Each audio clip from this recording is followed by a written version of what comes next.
If you magnified the Earth tenfold, you would find that the scale of some places no longer looks like human engineering, but more like the imprint a civilization leaves on a planet. A single dam can seal the power of an entire canyon. A canal can cut land open into sea. Water can be diverted for thousands of kilometers, energy can cross a continent, and steel can be suspended directly between clouds and mountains. Today, we are looking at China's 10 greatest megaprojects. Number 10. Huajiang Grand Canyon Bridge. This is a project that turns numbers from impossible into reality. A total length of 2,190 meters, a main span of 1,420 meters, and a bridge deck suspended 625 meters above the valley floor. It is not only the tallest highway bridge in the world, but also set multiple Guinness World Records when it was completed. And it simply stretches across a giant canyon in southwestern Guizhou, China.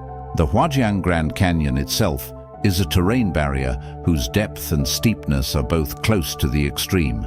Before this bridge was built, vehicles had to go around along the mountain slopes, and a single trip would take several hours. After the bridge opened to traffic, it takes only 2 minutes to cross the entire canyon.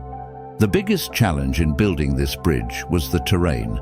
There are no stable platforms on either side of the canyon, and it is impossible to place any supporting structure at the bottom. This means that all traditional construction methods fail here. Engineers had to move the construction site into the air. Thousands of tons of steel girders were pulled across the canyon by a traction system and positioned more than 600 meters above the ground, with each deviation controlled within millimeter-level tolerance. This is a construction method that is only forced into use under extreme terrain conditions. The bridge started construction in January 2022 and officially opened to traffic in September 2025, with a construction period of less than 4 years and a total investment of about 2.2 billion yuan, about $310 million. In the history of world bridge engineering, it is extremely rare to see this speed and scale appear at the same time. And after completion, it is not just a passage for vehicles.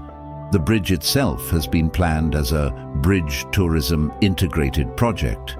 Viewing platforms, glass walkways, extreme sports areas, and a canyon lighting system will turn it into a future landmark of mountain tourism. Number 9. Beijing Daxing International Airport. If an airport can define a country's transportation capacity, then Beijing Daxing International Airport is the one designed as a template for future international hubs. Located in the southern part of Beijing, it has a total building area of more than 1.4 million square meters. The roof of the terminal extends outward like a golden starfish. It is one of the largest single-terminal buildings in the world, and also one of the airport projects with the highest operational efficiency achieved under one roof.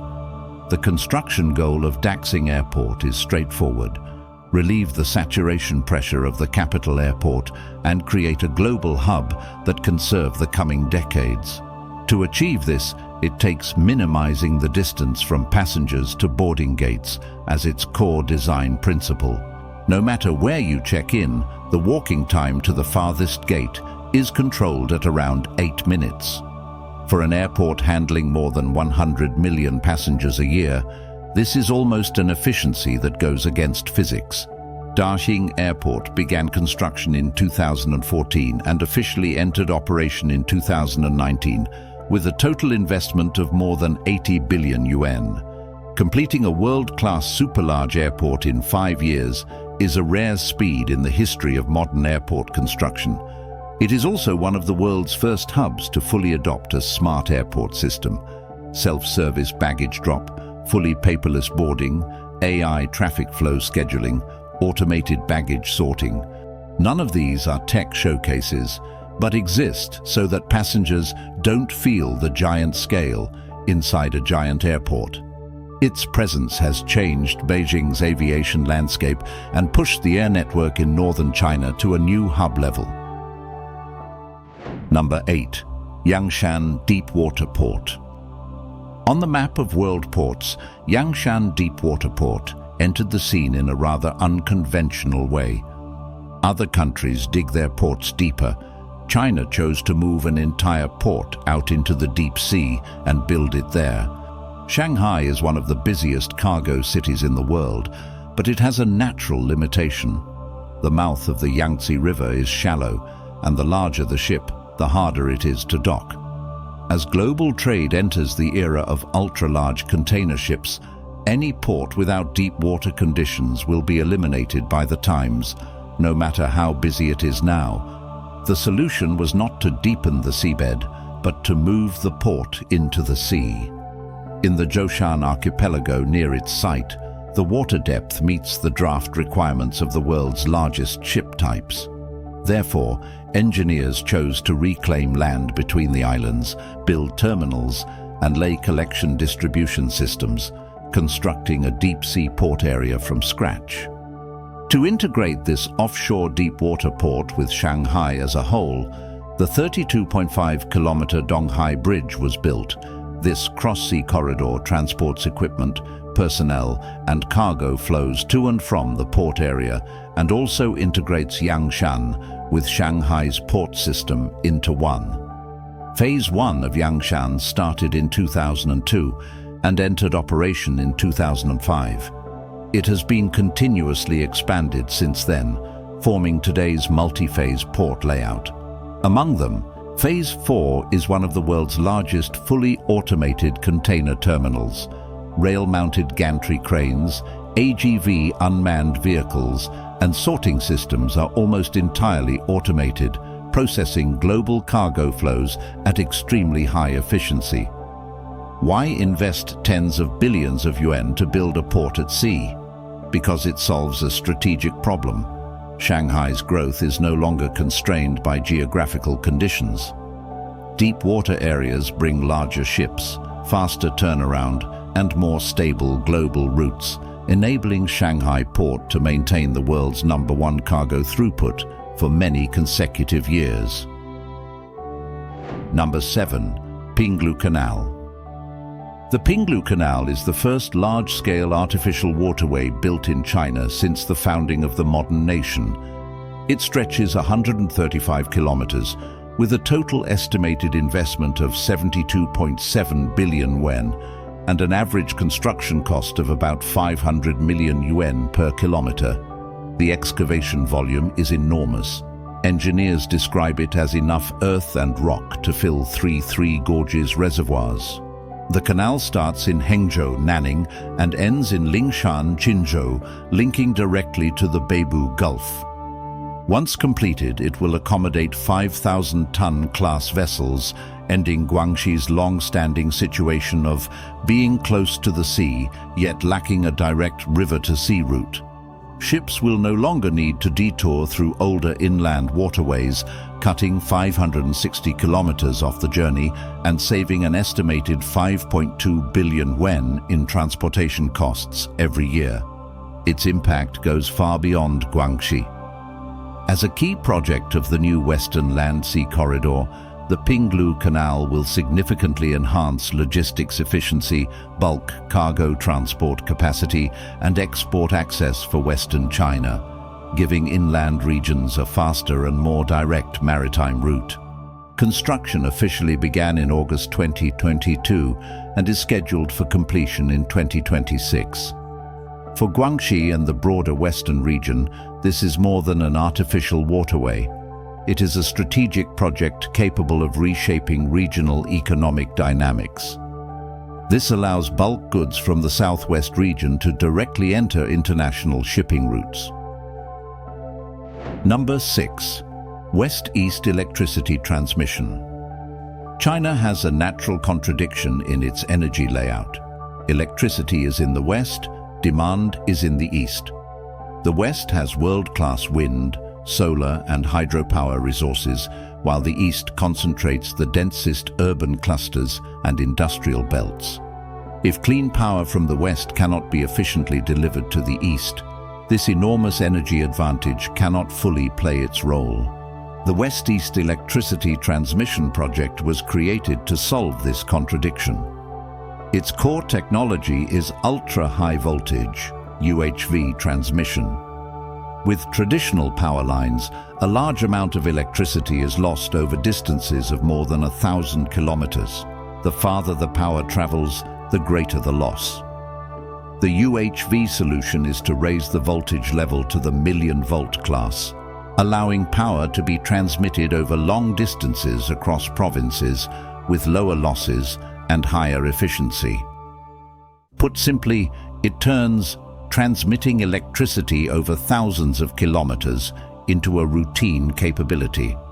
West-east electricity transmission consists of multiple UHV transmission corridors that deliver wind power from Xinjiang, solar power from Zhuhai, and hydropower from Sichuan and Yunnan to power-hungry regions such as the Yangtze River Delta and the Pearl River Delta. The project began in the 2000s, and after more than a decade of construction, China has formed the world's largest UHV transmission network. Each corridor represents an investment in the tens of billions of yuan, crossing plateaus, deserts, mountains, and thousands of kilometers of uninhabited areas. The significance of West-East electricity transmission is not just in long-distance power transmission itself, but in its reshaping of the national energy landscape. Number 5. South-North Water Diversion Project. The South-North Water Diversion Project is a waterway transformation plan stretching over thousands of kilometers. It channels river water from the south through mountains and plains, finally into the dry cities of the north. It is a water system that changes geographic patterns and also the largest inter-basin water diversion project in the world. The project consists of 3 routes: the eastern, middle, and western lines. The core of these is the middle route, which connects the Danjiangkou Reservoir with Beijing and Tianjin. With a total length of more than 1,400 kilometers, water flows from Hubei northward, passing through Henan and Hebei, and ultimately reaching the North China Plain.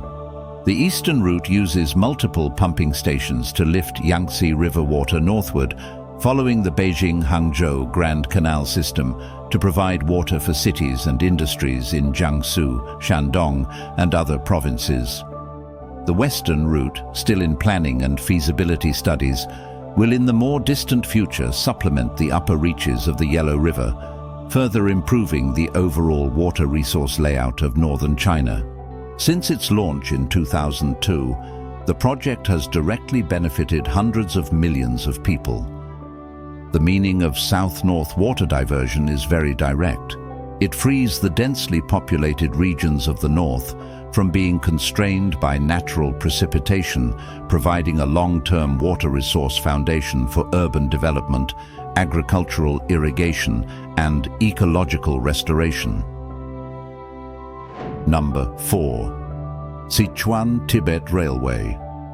The Sichuan-Tibet Railway is a line that pushes transportation feasibility to the limit. It runs from Chengdu westward, crossing the mountains, fault zones, and high-altitude areas along the eastern edge of the Qinghai-Tibet Plateau, and ultimately reaches Lhasa. Its construction corridor is one of the geologically most active and topographically most dramatic regions on Earth. With a total length of more than 1,600 kilometers, it must cross dozens of major rivers and countless high mountains and deep valleys. The terrain along the route fluctuates dramatically, with elevations jumping back and forth between plains and plateau. This makes the Sichuan-Tibet Railway one of the most challenging railway projects in the world. Why is it so difficult? First, geology. The eastern section of the Hengduan Mountains is a highly active tectonic belt with numerous faults, weak rock strata, and high seismic intensity zones. The railway must find stable corridors through constantly moving mountains and build a large number of tunnels and bridges to reduce elevation differences and sharp curves along the route. Second, elevation and environment. Beyond Yuexi, the line gradually enters the Qinghai Tibet Plateau, where hypoxia, severe cold, permafrost, and large diurnal temperature differences affect construction efficiency and directly test train performance after completion. Third, scale. The route requires the construction of more than 100 tunnels and dozens of large bridges, many located in remote, hard-to-access valleys. The project has been advancing section by section for many years. The Chengdu-Ya'an section is already open, and the Ya'an-Ningqi section is under construction. In the future, once the line is completed, travel time between the two endpoints will be shortened from dozens of hours to just over 10 hours. For the Sichuan-Tibet region, this railway is not just a line of tracks, but a new channel for economic development, population movement, and material transport. Number 3. Hong Kong-Zhuhai Macao Bridge. Building a cross-sea bridge on the water, excavating a sub-sea tunnel under the sea, and then constructing 2 artificial islands between them. This construction method of the Hong Kong-Zhuhai Macao Bridge has practically redefined the term cross-sea engineering. This corridor crossing the Pearl River estuary is 55 kilometers long, connecting the 3 cities of Hong Kong, Zhuhai, and Macao. It is not a continuous bridge, but a composite system of bridge plus immersed tube tunnel plus artificial islands. Its complexity begins with the choice of route. The Pearl River estuary is the busiest shipping channel in South China, with large vessels passing through every day. If a bridge were built along the whole route, it would affect navigational clearance. But if the entire line were built as a tunnel, structural and ventilation requirements would be hard to meet. The scheme engineers ultimately chose was to switch between bridge and tunnel in the middle of the sea, requiring the prior construction of 2 artificial islands. These artificial islands are not simple land reclamation. Located in deep water, their foundations rest on soft silt layers that must be stabilized through steel cylinder enclosures, dewatering, and reinforcement methods. Afterward, immersed tube segments weighing tens of thousands of tons are transported to the site and joined with millimeter-level precision under the influence of tides and currents, ultimately forming a 6.7-kilometer subsea tunnel.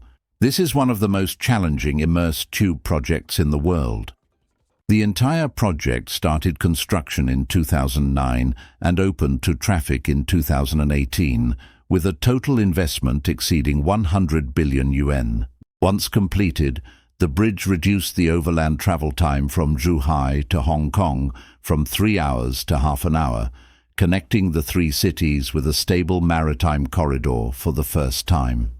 More importantly, it changed the traffic pattern between the west bank of the Pearl River estuary and Hong Kong, prompting the reintegration of regional mobility and logistics networks. Number 2. Fast Radio Telescope in Guizhou. Amid the mountains of Guizhou, China, there is a device that doesn't quite look like an engineering structure, yet embodies the limits of engineering. It occupies a natural karst depression and has a diameter of 500 meters, making it the largest single-aperture radio telescope in the world. Its name is FAST, also known as the China Sky Eye. Its function is simple: to listen to the sounds of the universe. FAST's reflector is composed of more than 4,500 adjustable panels. These panels are continuously reshaped by a cable control system, allowing the telescope to point toward different directions in the sky. This entire structure must ensure precision over a scale of 500 meters, with tolerances measured in millimeters. It is a rare combination of astronomy and large-scale mechanical engineering.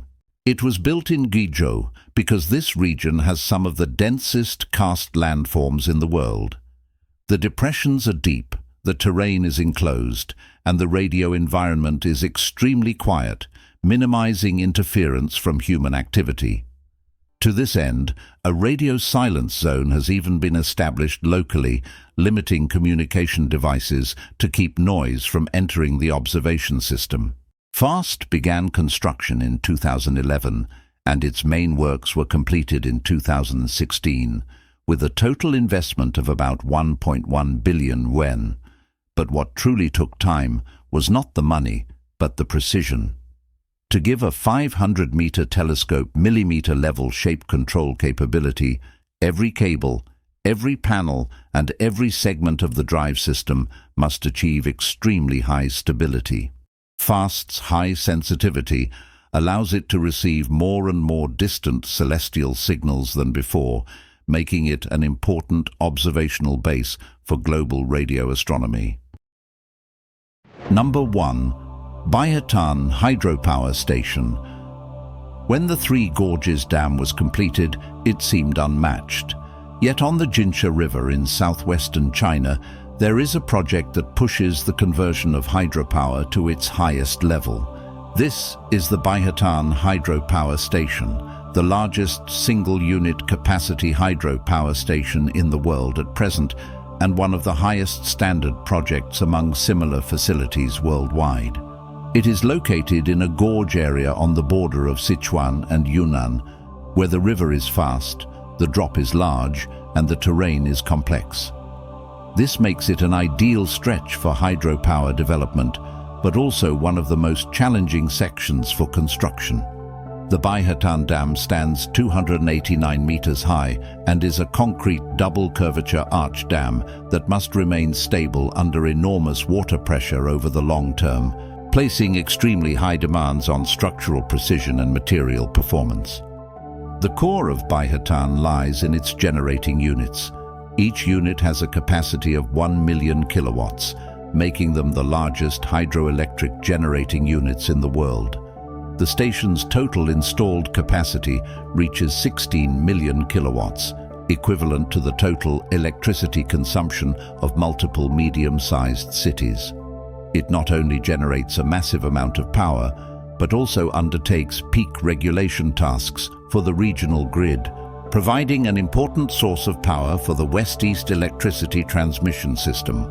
The construction difficulty began on day 1. The geological structure of the Jinsha River Gorge is complex, and massive underground caverns, water diversion tunnels, and energy dissipation works must be excavated within a narrow space. These structures must operate for the long term under high-pressure flows and large waterheads, posing stringent tests for engineering accuracy and the manufacturing and installation of equipment. Baihetan Hydropower Station ranks number 1 on this list, not because of its sheer size, but because it represents the highest level of contemporary hydropower engineering, building extreme equipment in extreme terrain and letting it provide long-term, stable, clean energy for the lives and industries of hundreds of millions of people. These megaprojects span different provinces, landforms, and sectors.